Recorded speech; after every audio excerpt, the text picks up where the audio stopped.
us on Instagram. Better follow me at Philly Jam 95.3 FM. Good evening and welcome to the Rebirth on Philly Jamz 95.3. I am your host, Shay, and you know I can't do this by myself, so joining me is my co-host. What up, what up, what up? It's your boy Eli in the building, a.k.a. The South Got Something to Say. What's good, Rebirth? What's good, Philly Jamz 95.3? Shay. Happy Monday. Happy Monday. Happy MLK Day. No doubt. Happy King Day, y'all. I hope y'all have done something constructive today to give back to your community. Shay, did you? You know what? I knew you was going to do that. Right. That's how we do it. I knew you was going to do that. So, actually. Oh, you did something just because you knew I was going to do that? No. Actually, I was not in the community. I had appointments for my son today, both of them. So, we had to run to eye doctor's appointments and all of that. So, I try to take that time to. Not to get too much of your business. My bad. What? So, did you?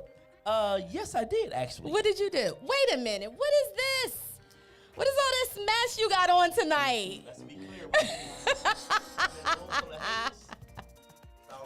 What is, oh my God. Come on, all y'all Eagle fans, come on, you know you got to give us a call. You call and clown him tonight. Just listen, I'm the ringleader. You can't clown the ringleader. I run the circus, girl. You can't do that. Whatever, man. So listen, yes, I saw some children today. Mm-hmm. And I got paid for it. Does that count? No.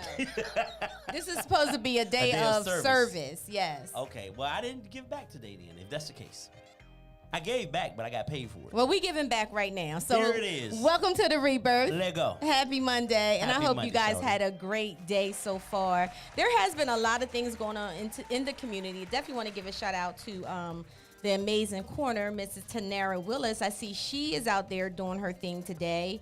I noticed her and a group of people were picking up trash and all of those things. So shout out to you. Also shout out to One Village Alliance. Every year they do the Raising Kings. So they were definitely doing their thing out there. Sandra Pitts. Yes. What up, Sandra? Yes. So I always like to make sure we are checking in with the community and letting everybody know the amazing things that are going on and what people are doing. So definitely. We have a great guest today. Yes. We have a great guest. But before we introduce her, we're going to get into right here, right now. Yes. Let's do it. And I hope this is not a cowboy thing either.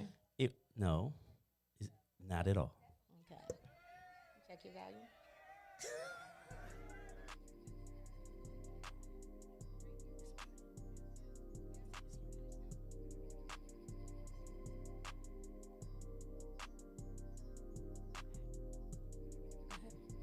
Hey, y'all. It is Monday, January the 16th, 2023. Wow, we just moving along, huh? First and foremost, when do we stop saying Happy New Year?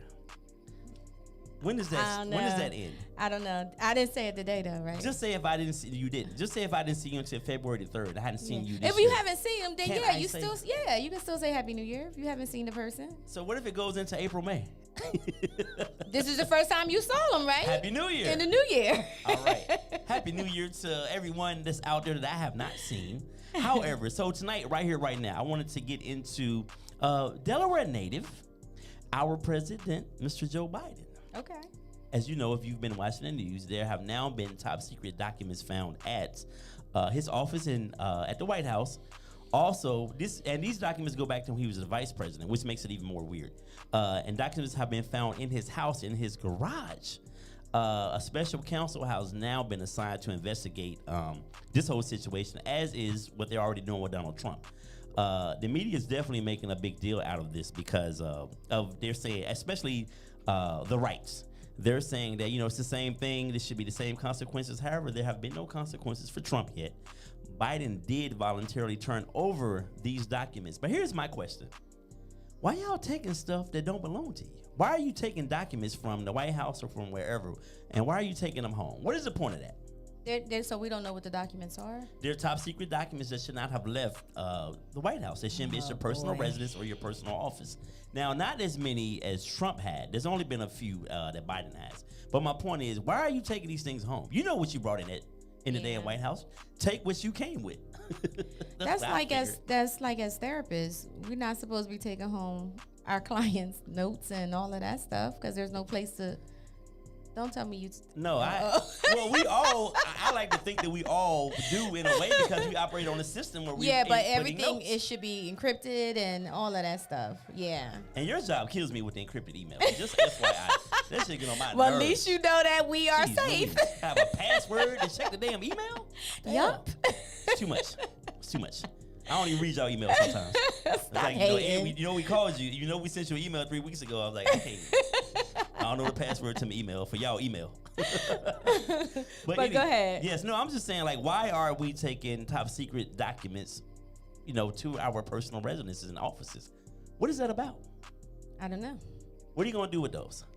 So now we will see what happens. Of course, the right is definitely going to make a big deal out of this because of the investigation with Donald Trump and his nonsense, and rightfully so. And right is right, wrong is wrong. So Biden, whatever happens with Trump, I guess you should meet that same faith, maybe to a degree, even though you voluntarily turn some things over. So let's stop taking things from the White House, from federal buildings that do not belong to us. That's a lesson for today, children. Yeah, for sure. All right, that is today's right here, right now. You ever stole anything from my house when you came over? Boy, please. Because all that shit top secret over there. Take something out Casa de la Isabel. We're going to have a problem. All right, y'all. Let's move it on. So, Shay, I got a special Black History moment for you tonight. Okay. All right. Tonight, Shay Marriott, this is in honor of you. Since we're doing this whole alpha female thing, I thought I would, talk about another alpha female from Vineland, New Jersey. Why are you looking at me like that? So tonight I'm going to talk about, let me pull up my notes, Bessie Blount Griffin. Have you ever heard of her? I have not. This is not made up. Why y'all laughing? Y'all so immature. Oh, wow. People in the background Okay. are so immature. So in 1970, Bessie Blount Griffin was a nurse in Vineland, New Jersey, and then she became a forensic handwriting analyst for the Vineland Police Department. Oh, wow. Her work was so profound that she ended up over in, hold on, I want to get this right, in Scotland, training the police department over there on forensic analysts. So shout out to Bessie Blount Griffin from Vineland, New Jersey. Absolutely. Yes. V-Town? No doubt. That's for you, dog. That's for you. Well, thank you. And FYI, she just passed away in 2009. So this is not like something that, from the 1960s she died. This is a fairly recent history. Oh, that's amazing. So Vineland in the building. Now, see, I didn't even know about that, and that's where I'm from. Yeah, see? Thank you. You just educated me. Yeah, that's what I do. Thank you. I am the gift that keeps on giving every Monday. Again, welcome Know to that. the Rebirth. Tonight we have a great show, and without further ado, we have to introduce this young lady. She's beautiful, and Eli, tonight's show, I don't know. I had to take in what the title was and why were you referring to us as this, but All I'm positive. going to take it. It's all positive. But please put your hands together. Welcome to the Rebirth, Mrs. Shereen. There you go. Go ahead. Oh, Miss Shereen Williams. Welcome to the show, boo. Thank y'all for having me. Oh, there it is. Welcome. Wow, thank you for coming. It's an honor. It's really an honor. Listen, let me tell y'all, I called Shereen 3 days ago, and she was like, I'm there, bet. So big up to Shereen. We go back to the late 90s Yes, we do. when we was young bucks. Yeah. Pre-gray hair, Yeah. being grown. That's right. So I know you got some stories about this one right here. A few. Shereen, welcome to the show, man. When we decided to do this show tonight, I immediately thought of you. I thought about Shay. I said, Shay, we should do a show on, talking about alpha females in a positive way. And I thought about you because I know you are a boss. You do so many things, man, and you're involved in so much. And I even remember when you were younger, and you was raising your baby girl, Yes. who is how old now? 24. Wow. She's still your baby girl though, right? Always. Well, even then, damn, I'm old. Even then, Shereen was like mad focusing on her grind. So I immediately thought of her. So Shereen, before we go any further, just tell the people a little bit about you and the 1 million things that you are involved of out here. Well, I am a filmmaker.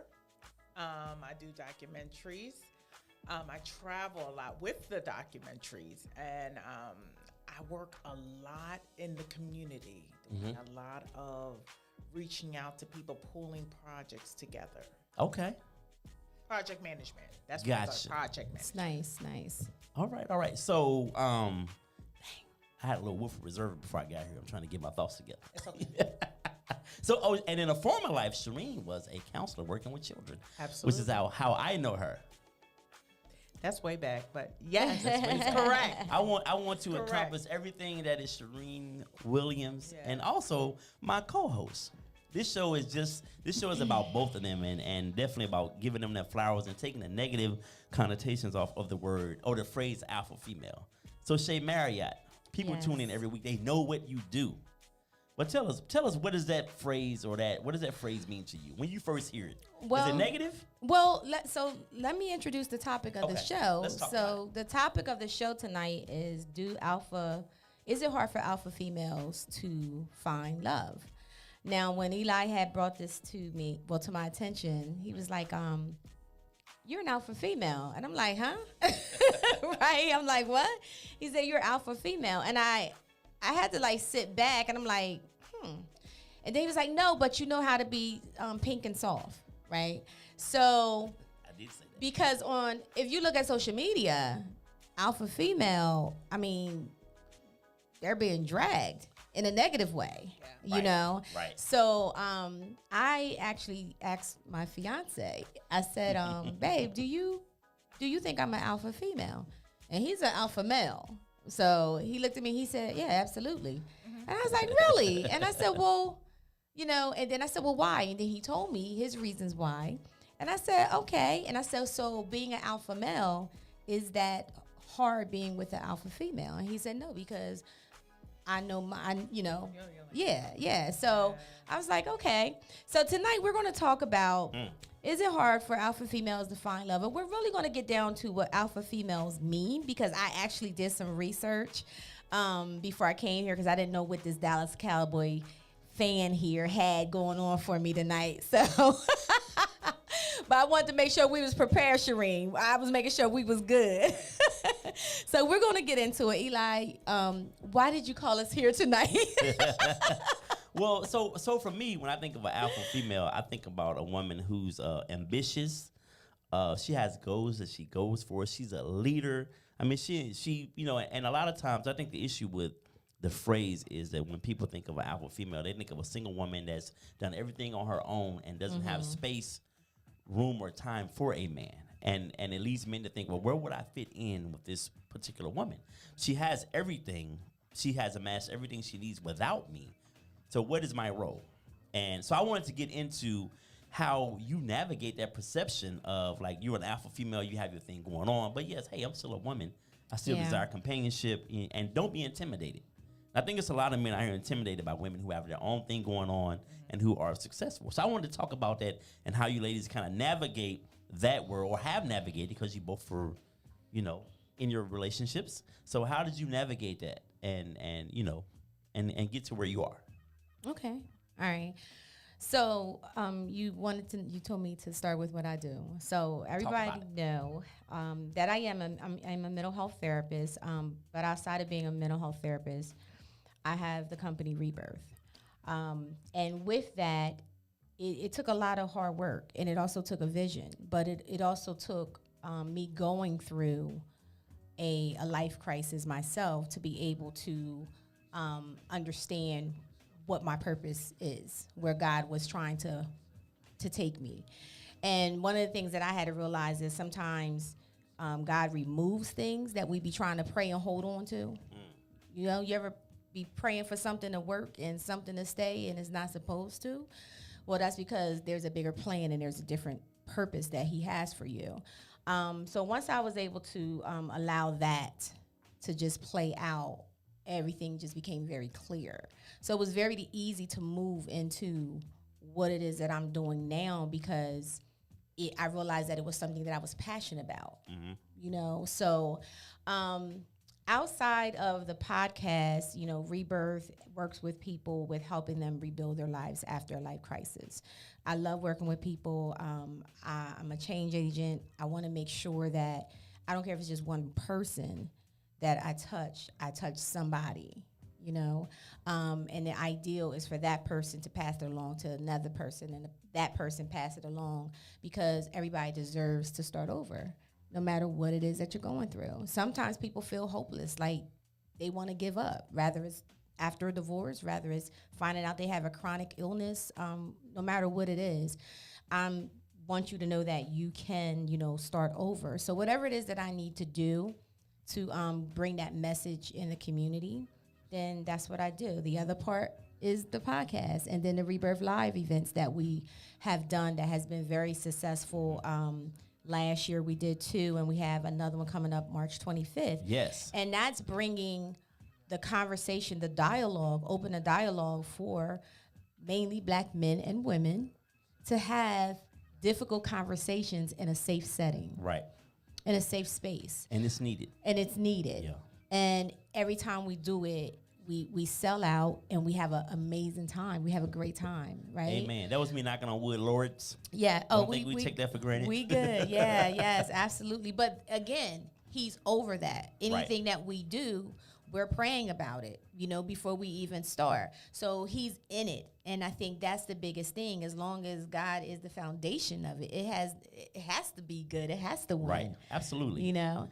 So that's a little bit of what I do. And so, I'm a mom. A question for the both of you, and I'll start with Shereen first. So with everything that you both that makes up who you are, everything that you encompass, how do men react to that when you kind of like are meeting someone and you give them everything that you do? You like powerful, strong women. How do men react to that? What have been some of the experiences like? Okay, well, after my story is similar to Shay's, very similar.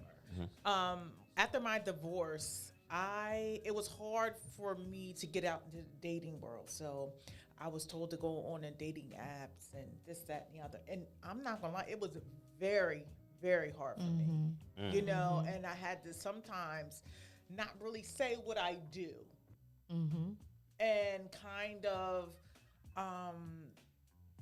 listen, because soon as they knew that, oh, you're an avid traveler, you're a filmmaker, you have your MBA, you have a house, you know, you have 2 cars. Like you said, where do I fit in? Can I stand up to it? Wow. And that's a real statement. And I went through a lot of dates that didn't prosper. A lot of frogs. Yeah, but I did find that one Right. that was like, you're what I wanted. You Wow. know, you're that one. So with that being said, it was very hard for me. Very hard. I thought something was wrong with me. Wow.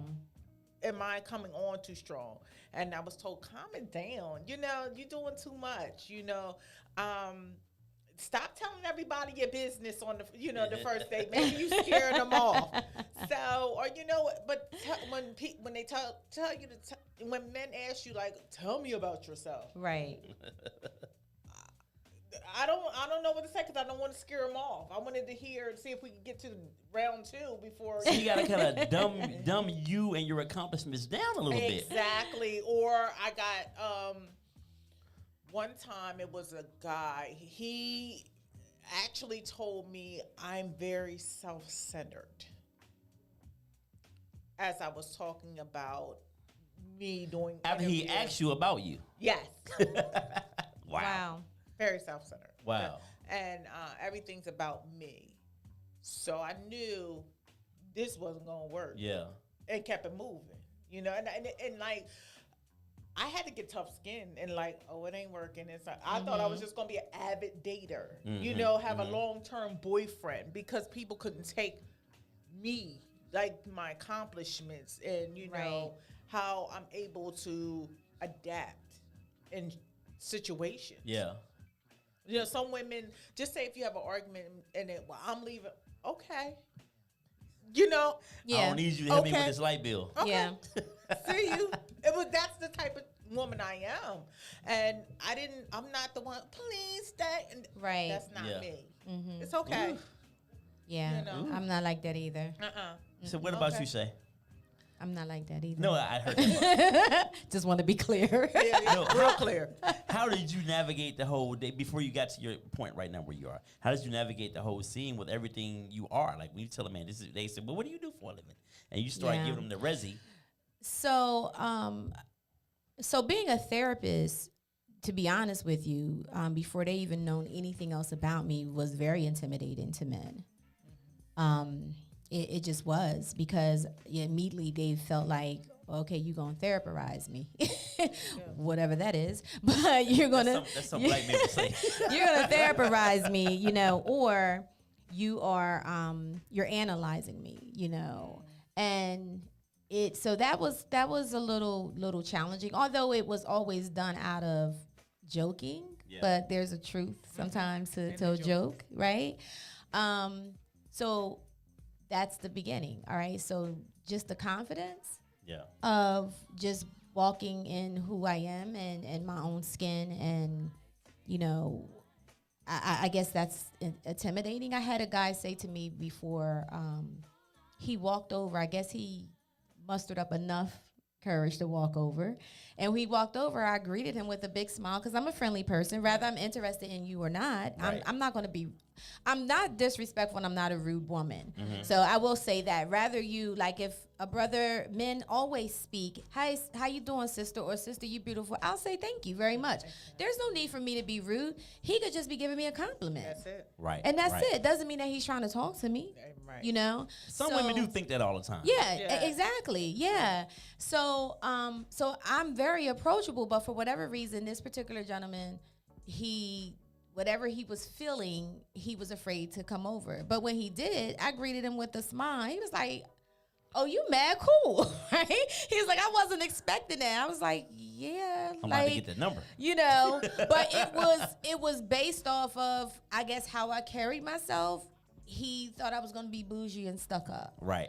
But once he talked to me, he was like, you are really down to earth. Like, you really cool. You know? So have you ever, like Shereen said, she found herself before, like, trying to, like, dumb down her accomplishments a little bit. Did you ever do that? And if you did, what did that look like? I didn't, because I think of the experience of now stepping into who I am. So prior to, let me back up, and I'm going to tell you why I didn't. Because, and this is something people didn't know about me, but in my 20s, although I may have presented to have a lot of confidence and high self-esteem, I didn't. I had low self-esteem in my 20s. You know, I was trying to figure out who I was, like a lot of people are, you know, but my self-esteem sucked, you know, but you wouldn't know that. Right. You know, people didn't really know that. And when I say that, they're like, what? Please, I've never known you not to have good self-esteem. Yeah, I did. I mean, I didn't at one point. So when I got to a place where I was just like, yo, I really do love me, you know, and I am worthy, and I am the bomb, you know, like I can say that. It's okay to say that, you know. I promise I was not going to downplay that. Right. You know, just like I'm not going to downplay if there's something I don't know. If I don't know, I'm going to ask you. I'm a student of life. I'm always in a place where I want to learn and receive from other people just as much as, you know, I give. So no, I didn't, because I did it early on. So just listen really quick. So tell me this, just what was that moment? When did the light bulb go off where you say, you know what? You know, I am the shit. Like I am these things. Like you said, because before the self-esteem wasn't where it needed to be. So was there a moment for you? The moment was when I had to figure out what life looked like after my divorce. Because, so, you know, for women, and Shereen, you can, you know, testify to this. When we get in our relationships, sometimes we love our partners more than we, especially early on, than we truly like really love ourselves. And we put our partners first. We're wives, we're mothers, but we've lost our own identity, right? And we stop being Shay. I'm his wife. I'm their mom. You know, so to be able to rediscover who I am and what I like, what makes me feel good, and like I'm gonna be okay regardless if this marriage didn't work out, yup, I put in 16 years, but guess what? I have a whole like new chapter ahead of me, and I'm going to be okay. And to actually see myself checking off accomplishments, and I'm doing it myself. Not saying that I didn't need a man to do it, but I needed to know that I could do it. Right. Like sometimes women, we have to know that we can stand in the trenches and we can get it done. We don't have to always have a man to figure stuff out. We don't need to wait for a man to buy our own house, to buy our own car. You know, if you do, you do. But it doesn't mean that life has to stop because you don't have someone. Right. You know? Yeah, So that's for me, that's absolutely. when it was just like, okay, you did that. Like, and I just kept doing it. I kept doing it because I had 2 sons that was watching me too, you know, and they were my motivator even when I wasn't, because I went through a depression. So even when I wasn't able to pull myself out of bed, the fact that I had 2 sons watching me, I needed to show them that, mommy, she gonna get it together, Right. you know? So Shereen, you mentioned you went through a divorce also. Did you kind of lose yourself in your marriage, like when you were married, and was it kind of similar to what Shay said, the man first, the kids first, and then you had to rediscover you all over again after that particular situation was a little different? Well, it was very similar. However, I didn't go through a depression afterwards. It was like this big, because the You celebrated. It was like amazing. I had a divorce party. How about Okay, that? all right. And it was like a big brick lifted off of me. And that's when the model came forth. And that's when filmmaking came forward, you know, because I, as a counselor, I was trying to save everybody but myself. right. That happens. Yep. You know, I had to save him, his mama, his brother. Everybody needed counseling. Yep. And I'm sitting here dying inside because wow. I'm pouring all this into these people. Yeah. And not These getting anything people back. ain't changing. Plus being a mother. Plus having to deal with my own stuff. So Yeah. when we finally did say enough is enough, we got the ink and divorced, and I signed. It was me time. It was me time, and I never forget. I went to Atlantic City, and within weeks, I was on flights going to Los Angeles Wow. with a modeling contract. Getting flued out. Yes. Flued out. And it was That's what they crazy say. because when I The was young folk. married to him, it was just, it was like, I didn't think it could be possible. When I was 19, I'll never forget this. One of my great uncles passed away, and I had an aunt that lived in Houston, Texas, and she worked for a huge modeling agency. And I was in love with this man, honey. When I say I loved him, loves him. I love that man.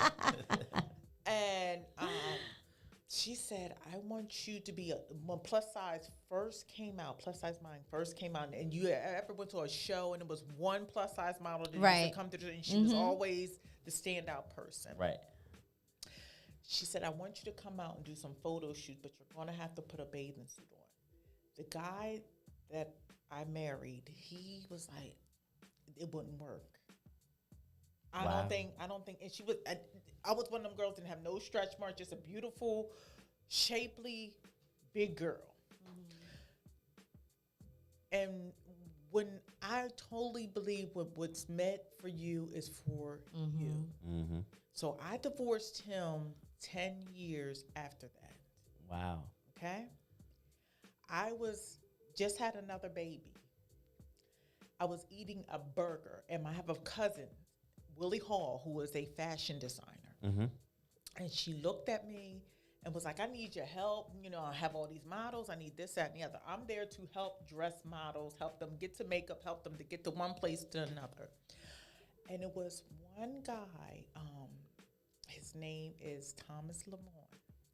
He looked at me, and he looked at me. And I just had a baby. That name sounds familiar. He's a famous designer in New York City. He lives in Atlanta now. Okay. Check him out.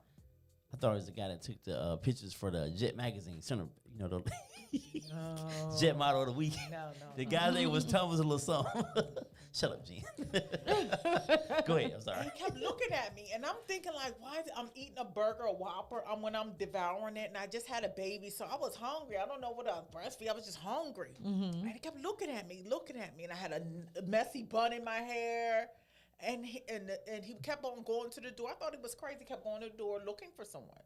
His plus size model never showed up. Wow. That's God.